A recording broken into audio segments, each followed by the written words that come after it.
ये कहानी है आरती की। उसकी उम्र 26 साल थी और वो एक सॉफ्टवेयर कंपनी में काम करती थी। आरती को उस कंपनी में काम करते हुए तकरीबन 1 साल हो चुका था। उस ऑफिस में आरती की एक दोस्त थी, उसका नाम सुप्रिया था। आरती और सुप्रिया ये दोनों ऑफिस में ही मिले थे, तभी से इनकी दोस्ती है और ये अक्सर काफ़ी वक्त साथ गुजारा करते थे। सुप्रिया बातें करने में माहिर थी, इसलिए आरती छुट्टी के दिन सुप्रिया को अपने घर बुला लेती थी। वो दोनों साथ में मूवीज़ देखते थे और बातें करते रहते थे। आरती को जब भी कहीं जाना होता था तो वो अक्सर सुप्रिया को बुला लेती थी और साथ में चली जाती थी। इस तरह वो आराम से सुप्रिया से बातें करती हुई कहीं भी चली जाती थी। एक दिन की बात है, आरती ऑफिस में कुछ काम कर रही थी। थोड़ी देर के बाद वहाँ पर सुप्रिया आई। उसने कहा कि मुझे कुछ बात करना है, क्या तुम मेरे साथ चलोगी? आरती उठकर उसके साथ चली गई। वो दोनों एक जगह पर जाकर बैठ गए।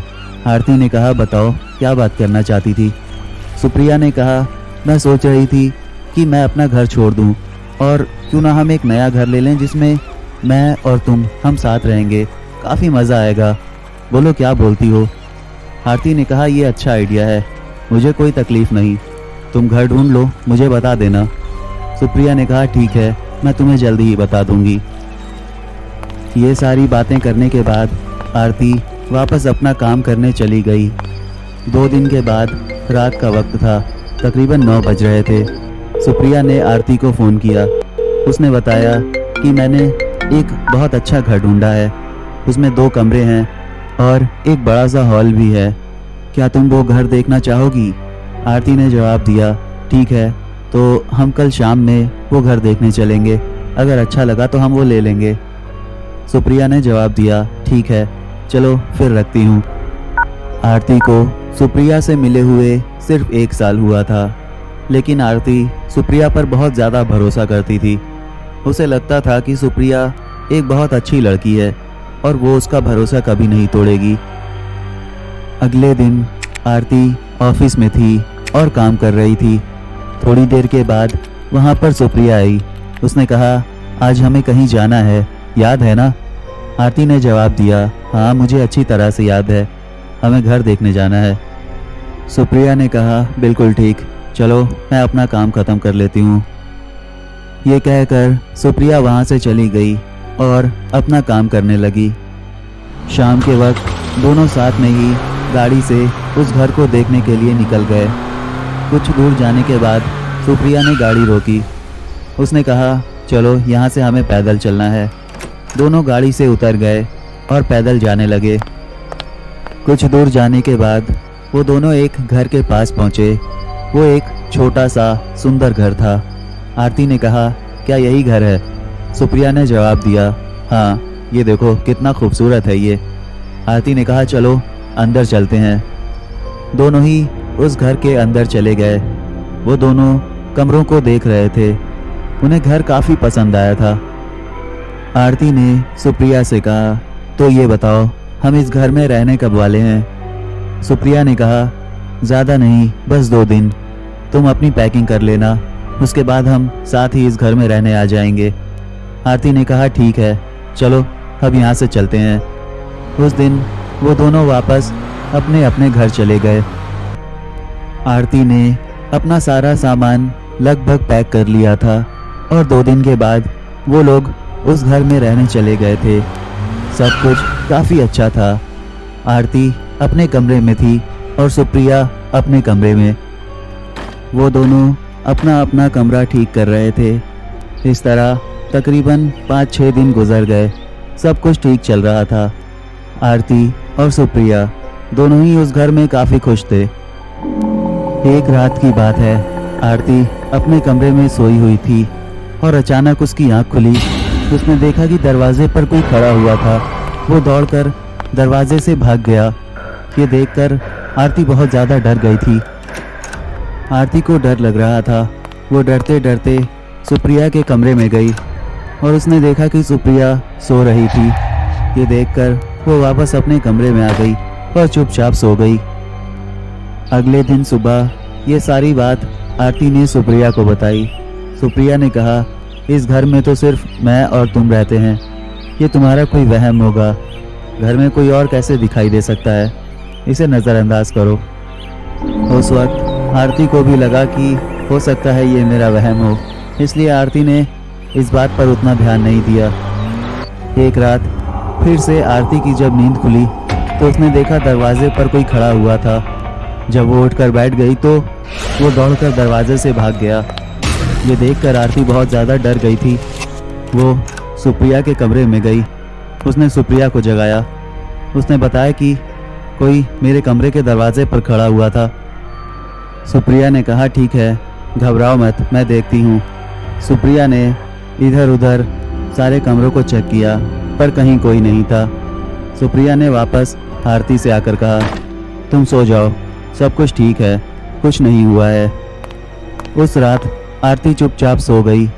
लेकिन अगले दिन जब आरती सोने गई तो उसने एक बड़ी सी टॉर्च अपने पास रख लिया था और रात के वक्त फिर से जब आरती की आंख खुली तो उसने देखा दरवाजे पर कोई खड़ा हुआ था।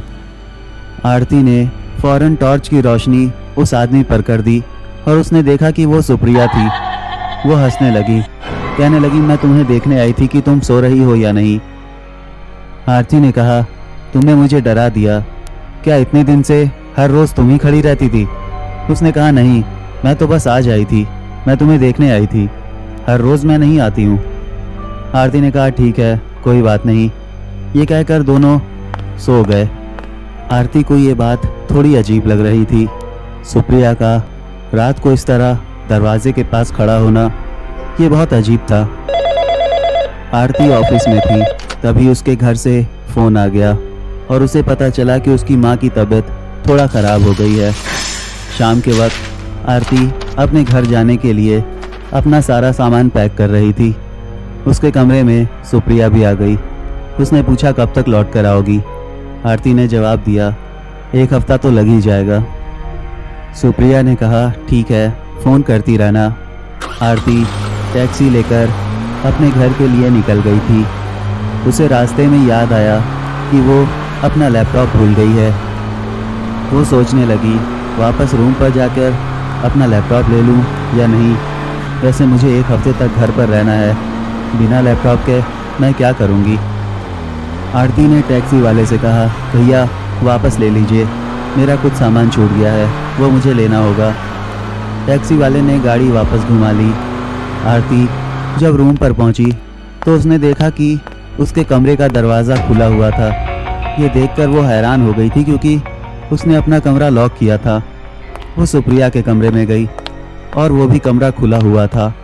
वहाँ पर सुप्रिया का लैपटॉप और आरती का लैपटॉप दोनों ही रखा हुआ था। आरती को लगा कि अगर मेरा लैपटॉप यहाँ छूट गया था तो सुप्रिया ने मुझे फ़ोन क्यों नहीं किया। आरती अपना लैपटॉप देखने लगी और उसने देखा कि उसका फेसबुक, इंस्टाग्राम सब कुछ खुला हुआ था, यानी सुप्रिया के पास सारे पासवर्ड थे। आरती सुप्रिया का कमरा इधर उधर देख रही थी और उसे एक डायरी मिली। उसने उस डायरी को उठाया। उसमें आरती के बारे में सब कुछ लिखा हुआ था। आरती कब पैदा हुई, आरती ने स्कूल कब पास किया, वो कब ग्रेजुएट हुई, उसके माँ बाप का नाम और बहुत कुछ। ये सब देखकर आरती बहुत घबरा गई थी। अचानक उसे किसी के चलने की आवाज़ सुनाई दी। वो कमरे में किनारे छुप गई।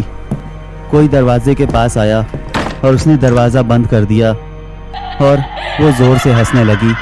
वो सुप्रिया थी। आरती कमरे के अंदर से कह रही थी, सुप्रिया दरवाज़ा खोलो, ये तुम क्या कर रही हो।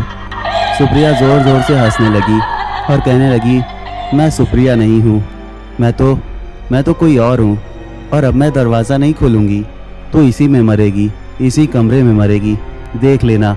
ये सब कहकर वो हंस रही थी। ये सब आरती के लिए बहुत अजीब था। उसे कुछ भी समझ नहीं आ रहा था और ना जाने कब आरती बेहोश हो गई। जब आरती को होश आया तो उसने देखा उसके पास सुप्रिया खड़ी थी। उसने कहा, आरती तुम्हें क्या हो गया था, तुम्हारी तबीयत खराब हो गई थी। मैंने देखा कमरे का दरवाज़ा बाहर से बंद था, मैंने फ़ौरन उसे खोल दिया। आरती उठकर बैठ गई। उसने कहा, प्लीज़ दूर रहो मुझसे, मेरे करीब मत आना। सुप्रिया ने कहा, क्या बात है, तुम परेशान लग रही हो, क्या हुआ है तुम्हें? आरती ने फ़ौरन सुप्रिया के घर वालों को फ़ोन किया और उन्होंने बताया कि सुप्रिया की दिमागी हालत ठीक नहीं है, वो कभी कभी अजीब हरकतें करती है। ये सब सुनकर आरती के होश उड़ गए थे। उसने अगले दिन उस घर को छोड़ दिया और सुप्रिया से मिलना भी हमेशा के लिए बंद कर दिया।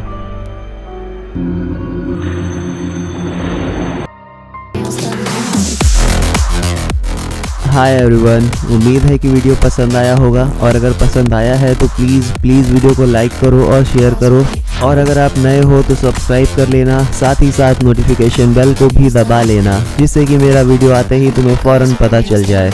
इसके अलावा तुम सब मुझे फॉलो कर सकते हो मेरे इंस्टाग्राम अकाउंट पर, सारे लिंक डिस्क्रिप्शन में दिए हुए हैं। तो अब मुलाकात होगी अगली कहानी में, तब तक के लिए बाय।